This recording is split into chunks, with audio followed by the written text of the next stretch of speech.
तो एक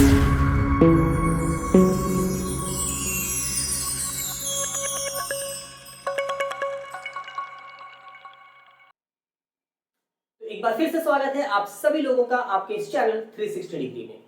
आज हम आपके लिए लेकर आए हैं क्लास 12 बिहार बोर्ड की इंग्लिश की बुक का पोएम नंबर 9 जिसका नाम है स्नेक और जिसे लिखा है डीएच लॉरेंस ने। डीएच लॉरेंस का पूरा नाम डेविड हर्बर्ट लॉरेंस था। Poet, novelist, short story writer and essayist. ये पोएट भी थे, शॉर्ट स्टोरी भी लिखते थे, नोवेल भी लिखते थे और साथ ही साथ ये बहुत ही अच्छे एसेइस्ट भी थे। Grew up amid the strife।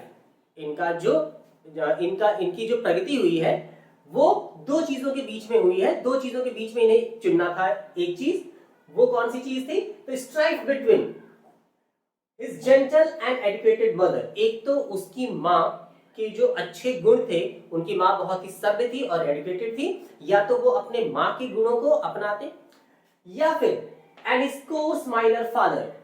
Course minor father कहने का मतलब है कोल माइनर फादर, कोल माइनर यानी कि उनके पिता जो है वो एक कोयले की खदान में काम करते थे। तो या तो वो अपने पिता के उसूलों को अपनाते या तो अपने एजुकेटेड मदर की उसूलों को अपनाते। उन्हें ये दो चीजों में से एक चीज चुनना था। As a youth in the Nottingsmire mining village of Eastwood, और उनका बचपन जो है वो नॉटिंग्समायर के खदानों के आसपास ही गुजरा है। Lawrence resented the rough ways of his drunken father। Lawrence ने मना कर दिया, resented, अवॉइड कर दिया, हटा दिया। लॉरेंस ने मना किया या नहीं अपनाया, क्या नहीं अपनाया? तो अपने the rough ways of his drunken father। उसके पिता जो कि एक कोल माइनिंग में काम करते थे, तो वो अल्कोहल भी ड्रिंक किया करते थे। तो डीएच लॉरेंस ने अपने फादर के उसूलों को अपनाने से मना कर दिया। एंड अडॉप्टेड, तो और उसने अपना लिया, क्या अपना लिया? His mother refined values. उसकी मां की पवित्र जो उसूल थे वो उसने अपना लिया। However as he grew in maturity as a writer, और जैसे जैसे वो एक राइटर के रूप में बहुत ही ज्यादा मैच्योर होने लगे, वैसे ही he rejected the gentility his mother represented। तो जैसे जैसे उनमें वो बड़े होने लगे और वो एक पोएट के रूप में बहुत ही ज्यादा फेमस होने लगे, वैसे वैसे उन्होंने अपने मदर की जेंटलनेस को छोड़ दिया। धीरे धीरे वो अपने मदर के वसूलों को छोड़ते चले गए। And began to see his father earthiness as a virtue। और उसके बाद उन्हें लगने लगा कि उसके पिता जो है, उनके पिता की जो वसूल है वो एक नेचुरल बिहेवियर की तरह है। उनके पिता जो है वो नेचुरली बिहेव करते हैं और उनके पिता की जो आदतें हैं वो उसे अच्छी लगने लगी। He wrote of primitive and natural passions। वो अधिकतर जो है वो पुरानी चीजों के बारे में, पुरातत्व चीजों के बारे में लिखा करते थे। And natural patience trying to show instinctive forces in a man that might bring happiness। और ये इंसान की उन चीजों को उजागर करने की कोशिश करते थे, दिखाने की कोशिश करते थे, जो कि इंसान के अंदर नेचुरल फीलिंग्स जो आती है, ये उन चीजों को दिखाने की कोशिश करते थे अपने पोएम के द्वारा। In his writings, he emerged as a champion of instinct। जब वो लिखने आते थे तो नेचुरल चीजों को लिखने में उनका कोई भी तोड़ नहीं था। His important works include, उनके कुछ इंपॉर्टेंट पोएम्स वगैरह या फिर काम है। A collection of poems जो कि उन्होंने 1909 में लिखा था, The White Peacock 1911 में लिखा था, The Trespasser 1912 में लिखा था, Sons and Lovers 1913 में लिखा था, The Rainbow 1915 में, Plum Serpent 1926 में, Lady Chatterley's Lovers 1926 में। तो ये सारी चीजें आपको याद करनी बहुत जरूरी है कि कौन सा वर्क जो है वो उन्होंने किस ईयर में लिखा था। In the present poem Snake, Lawrence exalts the values of primitive life। आज का जो पोएम हम पढ़ने जा रहे हैं, यानी आज का पोएम जो स्नेक पढ़ने जा रहे हैं, इसमें डीएच लॉरेंस ने एक्सॉल्ट्स यानी कि तारीफ की है। इन्होंने तारीफ की है, किसकी तारीफ की है? The values of primitive life. पुराने जमाने के जो लोग हैं उनकी जो रीति रिवाज है, उनके जो तौर तरीके हैं रहने के या जीने के या कुछ भी करने के, इन्होंने डीएच लॉरेंस ने उनकी बहुत ज्यादा तारीफ की है। एंड डिनाउंसेस और ये सबके सामने ये बोलते हैं denounces the sons and artificialities of modern civilized life। और ये बिल्कुल भी हिचकिचाते नहीं है ये बोलने से कि आज की जो मॉडर्न सिविलाइज्ड लाइफ है जो है वो इतनी खराब हो चुकी है, और इस चीज को बोलने में ये जरा सा भी कतराते नहीं है।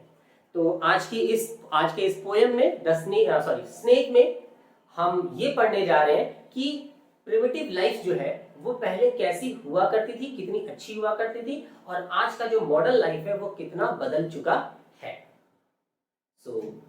आगे हम बढ़ते हैं इसके पोएम के साथ। तो आइए अब जानते हैं इस पोएम के बारे में। इस पोएम को जिसको लिखा गया है डीएच लॉरेंस के द्वारा। ये पोएम जो है वो लिखा गया था 1923 में। 1923 में इस पोएम को डीएच लॉरेंस के द्वारा लिखा गया था। इस पोएम का मेन थीम जो है वो है कंफ्लिक्ट बिटवीन ह्यूमन माइंड्स। एक नॉर्मल इंसान जो है वो किसी भी काम को करने से पहले बहुत सारी दुविधाओं में होता है। उसके माइंड में दो चीजें जरूर होती है, एक माइंड उसका कहता है कि इस काम को करो और एक माइंड कहता है इस काम को ना करो। तो ये हर किसी के साथ होता है, ये नॉर्मल चीजें हैं। तो इस पोएम में इसी बात को दिखाने की कोशिश की गई है कि एक ह्यूमन माइंड जो है वो कितना कॉन्फ्लिक्ट करता है किसी भी डिसीजन को लेने के लिए। लिटरेरी डिवाइस, इसमें दो तरह के लिटरेरी डिवाइस का इस्तेमाल किया गया है। पहला एजोनेंस और दूसरा एलिट्रेशन। आइए अब अपने पोएम को पढ़ते हैं। पहली लाइन कह रही है, a snake came to my water true.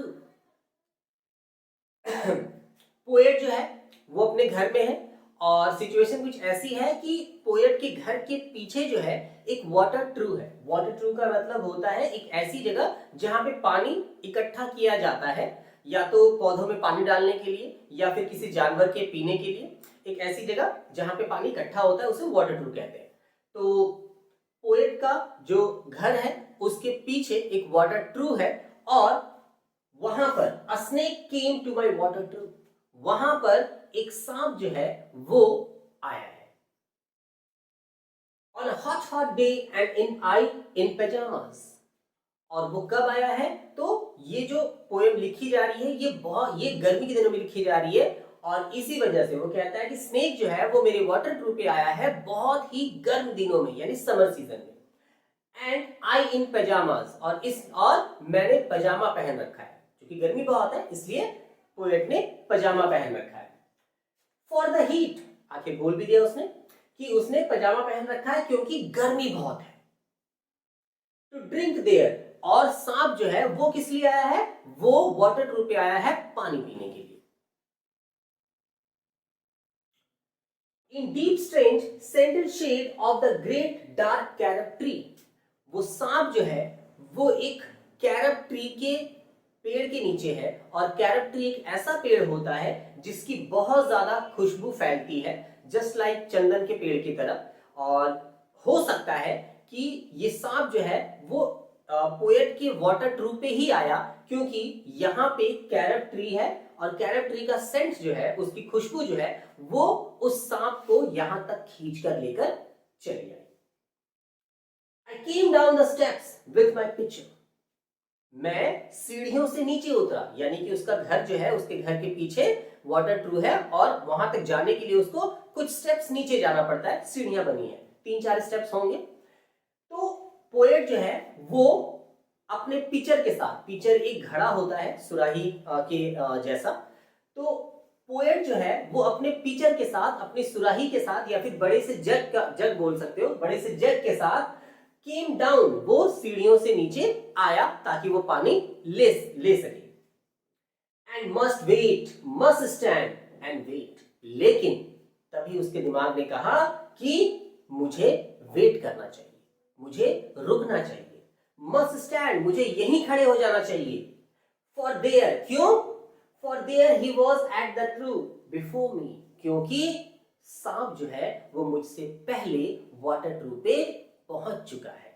तो एक नॉर्मल भावना उसके मन में आई कि चूंकि वो भी पानी लेने जा रहा है, पोएट भी पानी लेने जा रहा है, बट चूंकि सांप जो है वो उससे पहले आ चुका है, इसलिए ये उसका धर्म कहता है, उसका कर्तव्य कहता है कि उसे रुक जाना चाहिए, उसे थोड़ी देर वहीं खड़े हो जाना चाहिए, ताकि वो, क्योंकि वो पहले वहां पे आया है तो वो पहले पानी पीकर जाएगा। He reached down from a fissure. अब उस सांप के बारे में बताया जा रहा है कि वो सांप जो है वो आखिर कहां से आया है। He reached down from a fissure. वो सांप जो है वो एक छोटे से छेद से आया था। फिशर का मतलब छोटा सा छेद। He reached down from the fissure. वो एक छोटे से छेद से आया है। In the earth. जमीन के में एक छोटा सा छेद है, उस छेद से आया है। In the earth wall, in the gloom.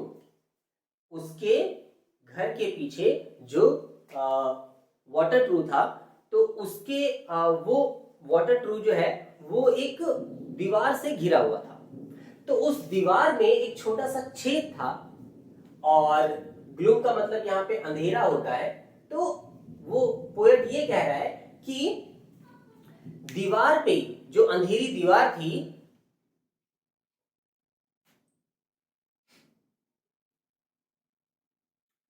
he reached down from a fissure in the earth wall in the gloom. अब वो कहना चाहता है पोएट कि आखिर वो सांप आया कहां से। तो सांप जो है वो एक छोटे से छेद से आया था, और वो छेद कहां था? In the earth wall in the gloom. Gloom का मतलब अंधेरा होता है। तो अर्थ वॉल यानी कि एक दीवार में, एक अंधेरी दीवार में एक छोटा सा छेद था, और वहां से वो सांप जो है वो निकलकर आया था। And trailed his yellow, black, brown slackness, soft bellied down. और उसके बाद उसने क्या किया? Trailed his yellow, brown slackness. Trail का मतलब होता है खींचता हुआ या रेंगता हुआ। वो रेंगता हुआ। His yellow, brown slackness. वो सांप जो है वो येलो ब्राउन कलर का था। एंड स्लैकनेस, स्लैकनेस का मतलब होता है बहुत ही लचीला था। वैसे सांप होते ही लचीले हैं, ठीक है। तो वो अपनी इस वो येलो ब्राउन लचीली अपनी सॉफ्ट बेलिड डाउन, अपना पेट जो है उसका जो कि बहुत ही लचीला था, और उसका जो कलर था वो येलो ब्राउन कलर का था, वो लेकर वो नीचे की ओर आया, यानी कि वाटर ट्रू पे आया। Over the edge of the stone trough. और वो कहां पर आया? तो वो वाटर ट्रू के पास जो थोड़े बहुत पत्थर जमा हुए होंगे, वो वहां पर उसके किनारे तक आया। And rested his throat upon the stone bottom. और उसने फिर क्या किया? उसने अपना जो ये थ्रोट है, यानी कि जो जबड़ा है, ठीक है, वो उसने पत्थर पे रख दिया या टिका दिया, ऐसा। And where the water has dripped from the tap.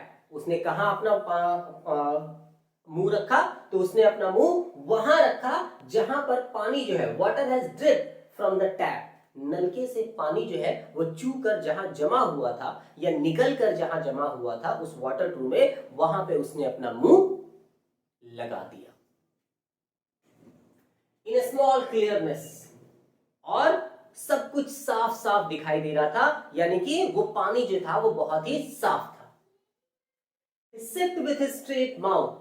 और उसने फिर वहां से अपने मुंह से, अपने स्ट्रेट माउथ से पानी पीना शुरू किया। Softly drank through his straight gums. और वो बहुत ही आराम से, बहुत ही प्यार से, एकदम बहुत ही प्यार से वो पानी पीता गया।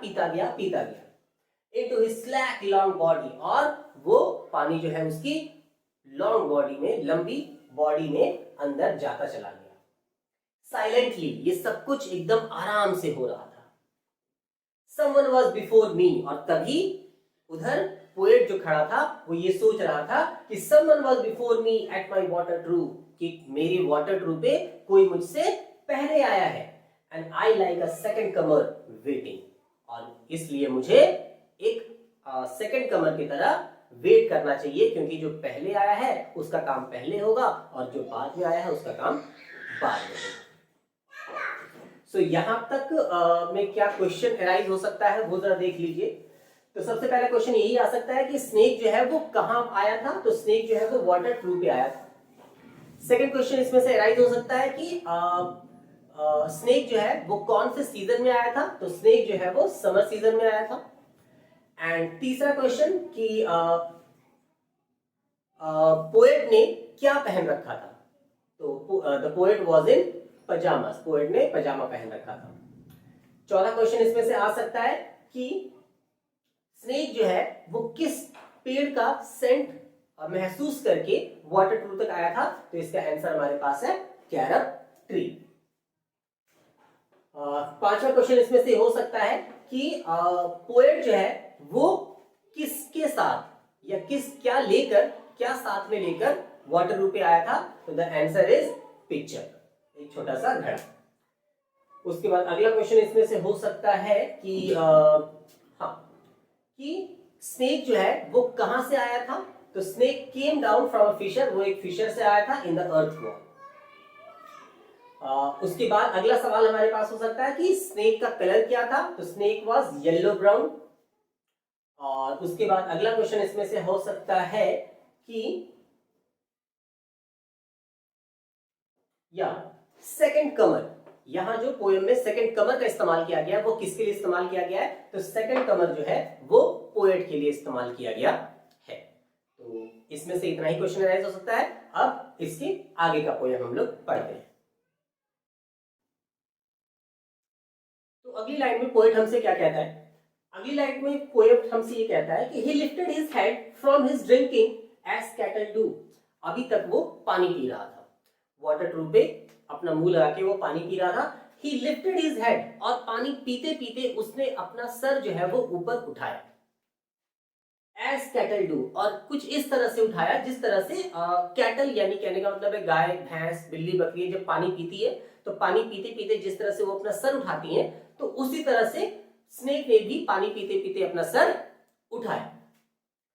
And looked at me vaguely as drinking cattle do, और मेरी तरफ वैगुअली देखा। वैगुअली कहने का मतलब कि मतलब जानबूझकर नहीं, मतलब ऐसा देखना जिसमें वो जानबूझकर मेरी तरफ ही देख रहा है ऐसा नहीं, तो बिना जानबूझ के, उसने बिना जानबूझ के मेरी तरफ देखा। He looked at me vaguely as drinking cattle do, ठीक उसी प्रकार से जिस प्रकार से कैटल यानी कि गाय भैंस बिल्ली वगैरह पानी पीते पीते नॉर्मली दूसरों को देखा करती है, उसी तरह से स्नेक ने भी मुझे देखा। And flickered his two forked tongue from his lips, और उसने फ्लिकर किया, फ्लिकर यानी कि फड़फड़ाना, his two forked tongue, उसके जो जीभ है उसके जीभ में बेसिकली दो आगे जाके जीभ जो है वो दो भाग में डिवाइडेड रहती है, जस्ट लाइक आप यहाँ पे देख पा रहे हो कि ये जीभ है और इसको दो भाग में आगे जाके ये डिवाइडेड है, तो इसीलिए इसे टू फॉर्क कहा गया है। तो उसने अपने टू फॉर्क टंग, उसने उसका जो दो फॉर्क टंग है जीभ है उसने वो फ्लिकर किया यानी कि फड़फड़ाया फ्रॉम हिज लिप्स, और उसने अपने लिप्स से निकाल के उसको फड़फड़ाया। एंड म्यूज्ड अ मोमेंट, और कुछ देर के लिए वो स्नेक जो है बिल्कुल ही शांत हो गया, यानी कि बिल्कुल ही एक टक देखने लगा, एकदम शांत हो गया। And stopped and drank a little more, उसके बाद वो फिर से रुका और फिर से वो पानी पीने लगा, थोड़ा सा पानी उसने फिर से पिया। Being earth brown, earth golden from the burning bowls of the earth. Being earth brown, चूंकि गर्मी का मौसम था और अर्थ जो है उसका कलर ब्राउन कलर का है, लेकिन चूंकि गर्मी के मौसम में अर्थ का कलर जो है वो गोल्डन कलर का हो चुका है गर्मी की वजह से। धरती जो है वो तप चुकी है और इस तपने के कारण धरती का कलर जो है वो ब्राउन से गोल्डन हो चुका है। From the burning bowls of the अर्थ, वो कारण भी बता रहा है ऐसा किस लिए हो रहा है, क्योंकि burning bowls of the earth, earth का जो अर्थ से जो हीट निकल रहा है उसके कारण ऐसा हो रहा है। On the day of Sicilian July with Etna smoking, और ये जो पूरा सिनेरियो हो रहा है वो कहां हो रहा है, तो on the day of Sicilian July, ये लोग सिसिली में रह रहे हैं। सिसिली एक जगह का नाम है और सिसिली में जुलाई का महीना चल रहा है, जब जुलाई में बहुत ज्यादा गर्मी पड़ रही होती है। तो जुलाई के मौसम में सिसिली में विद एटना स्मोकिंग, एटना एक वोल्केनो का नाम है और ये दिखाया जा रहा है यहाँ पे कि एटना, इतनी ज्यादा गर्मी पड़ रही है कि एटना जो वोल्केनो है उससे भी कुछ धुआं या हीट निकल रहा है। The voice of my education said to me, he must be killed. और the voice of my education, मैंने जितना भी आज तक पढ़ा है लिखा है, पोएट ने जितना भी पढ़ा है लिखा है, उसने उसके माइंड को ये बोला, क्या बोला कि he must be killed, कि सांप को मार दो। For in Sicily the black snakes are innocent. क्यों? क्योंकि सिसिली में, सिसिली जिस जगह पे वो लोग थे, सिसिली जगह में, सिसिली जैसी जगह पर ब्लैक स्नेक जो होते हैं, काले सांप जो होते हैं, वो इनोसेंट यानी कि वो काटते नहीं हैं, but the gold are venomous, लेकिन जो ब्राउन कलर के होते हैं, गोल्डन कलर के सांप होते हैं, वो बहुत ही वेनमस यानी जहरीले होते हैं। और हमने पहले ही डिस्कस किया था कि ये जो स्नेक था वो ब्राउन, येलो ब्राउन कलर का था। And the voices in me said, और मेरे अंदर से आवाज आने लगी, पोएट के अंदर से आवाज आने लगी, if you are a man, if you were a man, अगर तुम एक मर्द हो, अगर तुम में ताकत है, you would take a stick, तो एक डंडा उठाओ, एक छड़ी उठाओ, एंड ब्रेक हिम नाउ, और उसे मार दो, यानी कि उसे मार के तोड़ दो, एंड फिनिश हिम ऑफ, और उसे खत्म कर दो। उसके अंदर से, अंतरात्मा से एक आवाज आई कि अगर तुम सही में डर नहीं रहे हो और अगर तुम सही में मर्द हो तो उठाओ एक डंडा और उसको मार मार के खत्म कर दो। But must I confess how I liked him, लेकिन यहीं पे पोएट का एक दूसरा रूप भी है जो कि उस स्नेक से काफी प्यार करता है, और वो कह रहा है कि बट आई मस्ट कन्फेस, लेकिन मैं ये भी बहुत बताना चाहता हूं, मैं ये भी आपके सामने बोलना चाहता हूं कि हाउ आई लाइक्ड हिम, कि मैं उसे कितना प्यार करता हूं। How glad I was he had come like a guest, मैं कितना खुश नसीब हूं कि वो मेरे यहां आया है मेहमान बनकर। इन क्वाइट, बिल्कुल शांति से आया है, to drink at my water trough, मेरे वाटर ट्रू पे पानी पीने के लिए वो शांति से मेहमान बनकर आया है। एंड डिपार्ट पीसफुली, और वो यहां से आराम से चला भी जा रहा है, पैसिफाइड एंड थैंकलेस, वो यहां से मेरे वाटर ट्रू पे मेहमान की तरह आया था पानी पीने के लिए, और यहां से वापस बिल्कुल शांत तरीके से और बिना थैंक बोले हुए, बिना मेरा धन्यवाद किए हुए जा भी रहा है। Into the burning bowls of this earth, कहां जा रहा है? तो उसी छेद में जा रहा है जिस छेद से वो निकल के आया था। तो यहां पर इस लाइंस में, इन लाइंस में ये दिखाने की कोशिश की गई है कि पोएट के दो माइंड्स हैं, एक माइंड जो है वो उसे कह रहा है कि इस स्नेक को मार दो, और दूसरा माइंड जो है वो उसे चाहता है, उससे प्यार करता है, और ये चाहता है कि वो मेरे यहाँ एक मेहमान बन के आया है, तो मुझे उसे मारना नहीं चाहिए।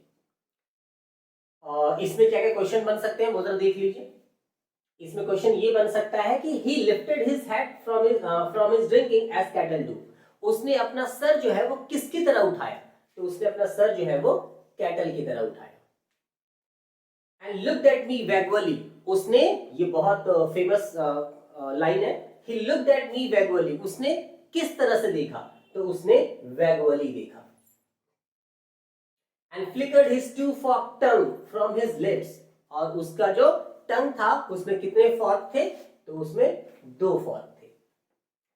इसके बाद अगला सवाल ये आ सकता है कि ये जो सिनेरियो है ये कहां पे घटित हो रहा है? तो ये सिसिली में हो रहा है, और कौन सा महीना चल रहा है? तो जुलाई का महीना चल रहा है। क्वेश्चन ये भी आ सकता है कि व्हाट इज एटना? तो याद रखिएगा एटना का मतलब होता है एक volcano. The voice of my education said to me, ठीक है। उसके बाद क्वेश्चन ये आ सकता है कि किस तरह के स्नेक्स जो है वो इनोसेंट होते हैं और किस कलर के स्नेक जो है वो वेनमस होते हैं। तो ब्लैक स्नेक्स इनोसेंट होते हैं और गोल्ड स्नेक जो होते हैं वो जहरीले होते हैं, वेनमस होते हैं। उसके बाद अगला क्वेश्चन इसमें से आ सकता है कि आई मस्ट कन्फेस, ओके, बाकी इसमें से इतने ही क्वेश्चन अराइज हो सकते हैं। अब हम लोग इसके आगे देखते हैं। तो अगली लाइन में पोएट हमसे ये कहता है कि was it cowardice that I dared not kill him? Poet फिर से यही कह रहा है कि क्या मैं कायर हूं कि मैं उसे मार नहीं सकता, मेरे अंदर इतनी क्षमता नहीं है कि मैं उसे मार नहीं सकता। Was it perversity that I longed to talk to him? क्या ये मेरी जिद है कि मैं उससे बात करना चाहता हूं, मेरी उससे बात करने की इच्छा हो रही है। Was it humility to feel so honored? क्या ये मानवतावाद है? क्या मैं सही कर रहा हूं कि उसके आने से मैं अपने आप को एकदम रेस्पेक्टेबल, ऑनर्ड फील कर रहा हूं? आई फील सो ऑनर्ड, मुझे इतना रेस्पेक्टेबल फील हो रहा है उसके आने से।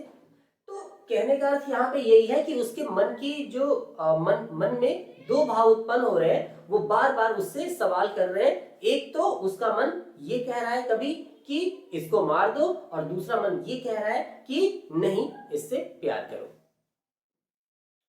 एंड येट दोज वॉइसेस, और फिर से वही सारी चीजें, वही सारी बातें उसके मन में दोबारा घूमने लगी। कौन सी बातें? If you were not afraid you would kill him, अगर तुम उससे डरते नहीं हो तो उसे मार डालो। उसके मन की आवाज, मन के अंदर से आवाज निकल रही है कि अगर तुम उससे नहीं डरते हो तो उसे मार डालो। And truly I was afraid, और फिर पोएट ये भी एक्सेप्ट करता है कि हाँ, सच में मैं डरा हुआ तो था उससे, मैं डरा हुआ तो था उससे। आई वॉज मोस्ट अफ्रेड, मैं उससे बहुत डरा हुआ था, ये पोएट हमसे कहता है। But even so honoured still more, लेकिन फिर से वो कहता है कि लेकिन इसके बावजूद भी मैं अपने आप को ऑनर महसूस कर रहा हूं, गर्वान्वित महसूस कर रहा हूं कि वो मेरे पास पानी पीने के लिए आया है।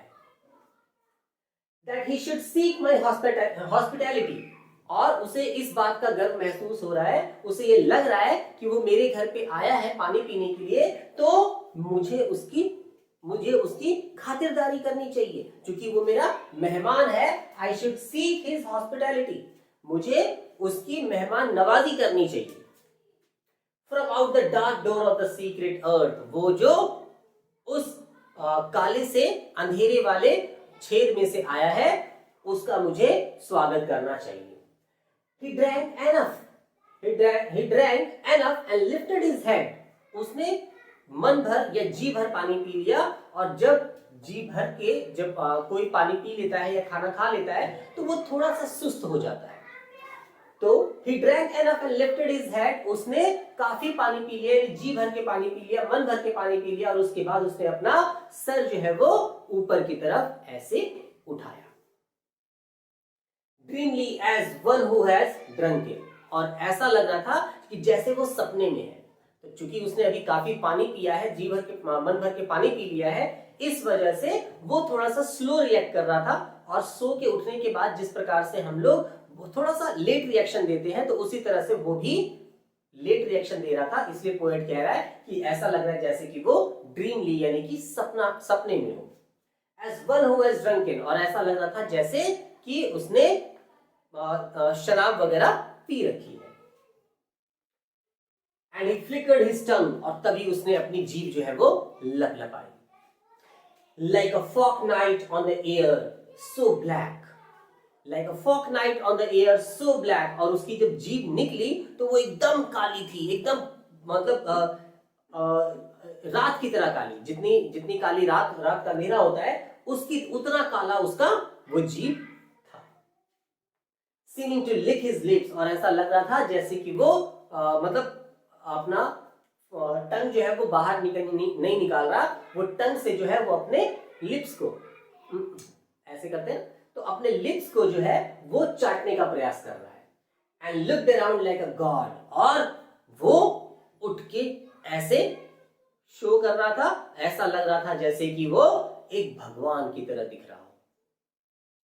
अनसीइंग इनटू द एयर, और मुझे तो यही लग रहा था, मुझे उसको देखकर ऐसा ही लग रहा था कि हवा में साक्षात जो है वो भगवान पधारे हुए हैं। And slowly turn his head, और तभी उसने अपना सर जो है वो दूसरी तरफ घुमा लिया। And slowly, very slowly, as if thrice a dream, और धीरे से, बहुत धीरे से, जैसे कि वो 3 गुना नशे में है या 3 गुना सपने में है या नींद में है। Proceeded to draw his slow length curving round, और धीरे धीरे उसने जो अपने आप को गोल गोल गोल गोल मोड़ रखा था, क्योंकि जब वो पानी पीने गया होगा तो उसने अपने शरीर को मोड़ लिया होगा। तो slowly proceeded to draw his slow length, उसने अपने आप को लंबा करना चालू कर दिया। And climb again the broken bank of my wall face, और फिर से वो उसी वॉल की तरफ, उसी टूटी हुई दीवार की तरफ जाने लगा जिस दीवार से वो आया था। And as he put his head into that dreadful hole, और जैसे ही उसने अपना सर जो है उस दीवार के छेद में अंदर डाला जिससे वो आया था बाहर, a sort of horror, a sort of protest against his withdrawing into that horrid black hole, तो मेरे अंदर से पता नहीं एक हॉरर, एक डर सा समा गया, मेरे अंदर एक डर सा समा गया, a sort of protest, मेरे अंदर एक विद्रोह सा जाग गया, मेरे अंदर एक डर आ गया, मेरे अंदर विद्रोह आ गया, अगेंस्ट हिज विथड्रॉइंग, उसके जाने को लेकर, यानी कि मैं उसके जाने से खुश नहीं था, विद्रोह करना चाहता था, या फिर मैं उसके जाने से काफी डर गया था। Into that horrid black hole, deliberately going into that blackness, और वो जानबूझकर अपने अपने मन से वो उस ब्लैकनेस यानी उस अंधेरे छेद की तरफ जा रहा था। And slowly drawing himself after, और धीरे धीरे धीरे धीरे वो अपने आप को उस छेद की तरफ बढ़ाता चला जा रहा था। Overcome me now, his back was turn, और अब वो मुझे ओवरकम कर चुका था, यानी मुझसे दूर जा चुका था।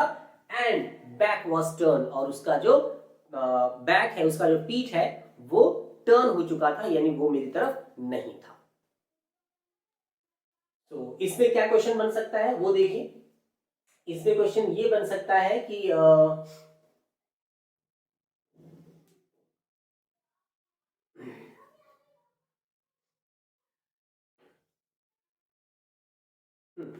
इसमें सबसे पहला क्वेश्चन ये बन सकता है कि सांप ने जब पानी पी लिया था तो ही लिफ्टेड हिज हेड, उसने अपना हेड उठाया। किस तरह से अपना हेड उठाया? तो उसने अपना हेड जो है वो ऐसा उठाया, as one who has been drunken, ऐसा जैसे कि किसी ने शराब पी रखी हो। ओके, अगला क्वेश्चन इसमें आ सकता है कि उसका जो टंग था वो किस कलर का था? तो उसका टंग जो है वो ब्लैक कलर का था। उसके बाद तीसरा सवाल, ये बहुत इंपॉर्टेंट है, seeming to lick his lips and looked around like a god, poet को वो किस तरह का नजर आया? तो पोएट को वो एक गॉड की तरह, एक भगवान की तरह दिख रहा था। And slowly turned his head into a slowly, very slowly, as if thrice a dream.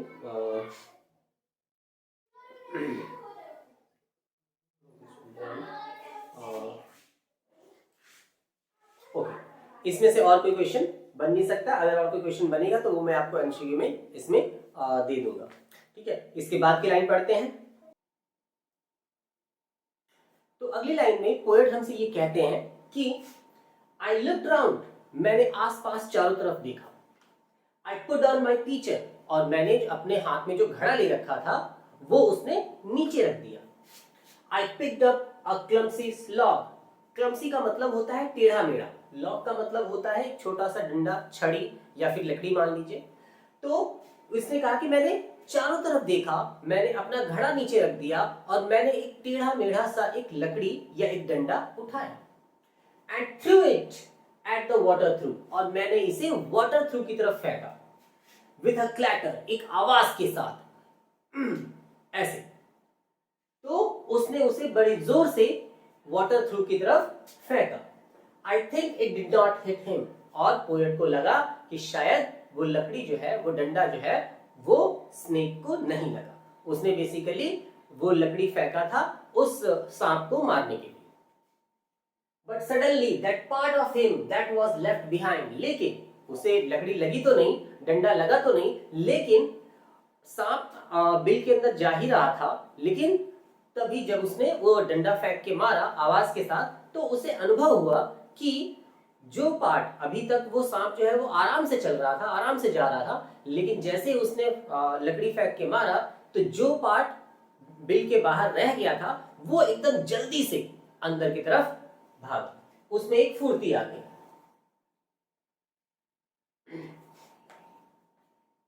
Conversed in undignified haste, converse का मतलब होता है हिलना डुलना, तो वो जो पोर्शन जो बाहर रह गया था वो एकदम से हिला, एंड अनडिग्निफाइड हेस्ट, और एकदम जल्दीबाजी में, बिल्कुल जल्दीबाजी में, रिथ लाइक लाइटनिंग, जिस प्रकार से जैसे कि कोई बिजली गिरी हो उस प्रकार से उसमें चेंजेस आए, एंड वॉज गॉन, और वो अंदर बिल के अंदर चला गया। इनटू द ब्लैक होल, वो उस काले छेद के अंदर चला गया जहां से वो निकल कर आया था। The earth lipped fissure in the wall front, उसी छेद में, उसी छोटे से छेद में जहां से वो दीवार के छोटे से छेद में जहां से वो निकल कर आया था। At which in the intense still noon, और इस चीज पे मैं एकदम शांत था। In the intense still noon, और मैं उस भरी दोपहरी में एकदम से इस बात पे शांत था। I stared with fascination, और मैं उसे, किसे, मैं सांप को बड़े ही आकर्षण या सम्मोहन की दृष्टि से मैं देख रहा था कि वो कैसे चला गया मुझे छोड़कर। And immediately I regretted it, अभी तक तो उसे अच्छा लग रहा था कि उसने उस सांप को मारा, लेकिन अब अचानक से उसका माइंड जो है वो कन्वर्ट हो गया है। अब उसे लग रहा है कि अब उसे अपने ऊपर रिग्रेट हो रहा है कि मैंने उसे क्यों मारा। I thought how paltry, मुझे महसूस हुआ कि मैं कितना छोटा आदमी हूं। पैल्ट्री मीन्स छोटा व्यक्ति या छोटी सोच वाला व्यक्ति। हाउ वल्गर, मैं कितना बेकार व्यक्ति हूं। व्हाट अ मीन एक्ट, मैंने कितना गंदा काम किया है।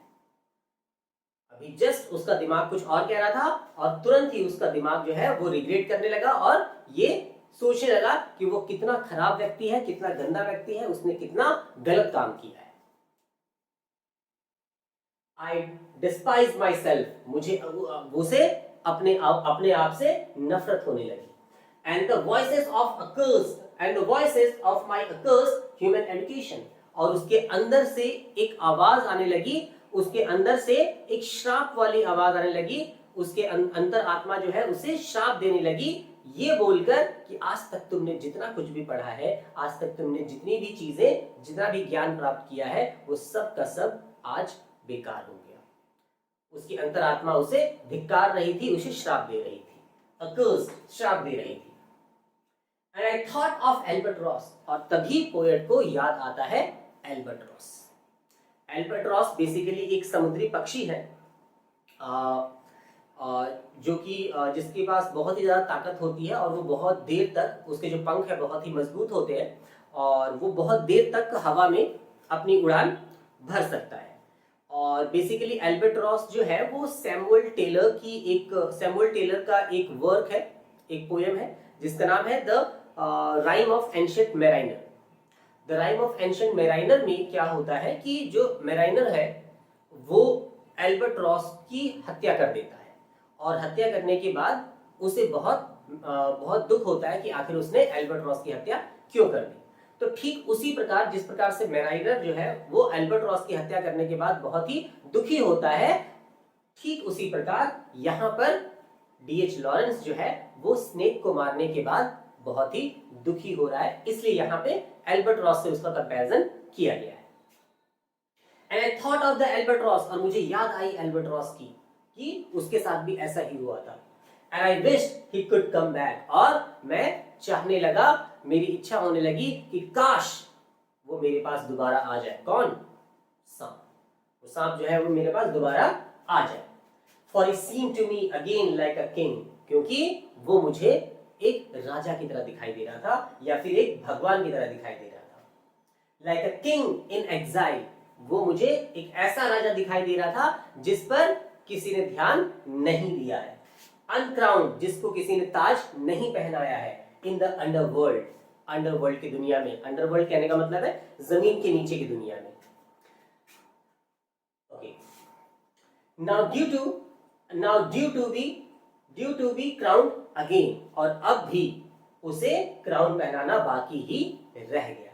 यानी कि पोएट जो है वो उसे अपने हाथों से उसकी सेवा करना चाहता था, अपने हाथों से उसे राजा का दर्जा देना चाहता था, लेकिन वो नहीं कर पाया। उसकी ये इच्छा जो है वो अधूरी ही रह गई। And so I miss my chance, और फिर वो पोएट अपने आप से बोलता है, अपने मन में बोलता है कि मैंने आज एक बहुत ही अच्छा मौका खो दिया।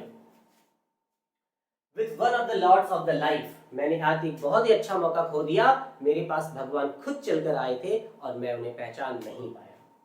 And I have something to expect of happiness, और अब मेरे पास अपने आप को दोष देने के अलावा और कुछ नहीं बचा है, और कुछ नहीं बचा है। सो इस पूरे पोयम में, स्नेक पोयम में, डीएच लॉरेंस जो है वो ये दिखाने का प्रयास कर रहे हैं कि किस प्रकार से इंसान के अंदर दो चीजें होती है, एक गुड थिंग और एक बैड थिंग, और कैसे इंसान जो है इन दोनों के बीच में अपने आप को झेलता है और अपने डिसीजंस लेता है। इस बात को इस पोयम में दिखाया गया है। और यहां से कुछ क्वेश्चन अराइज हो सकते हैं एमसीक्यू, जैसे कि what did the poet pick up, poet ने क्या उठाया? तो पोएट ने एक क्लमसी लॉग उठाया। एंड उसके बाद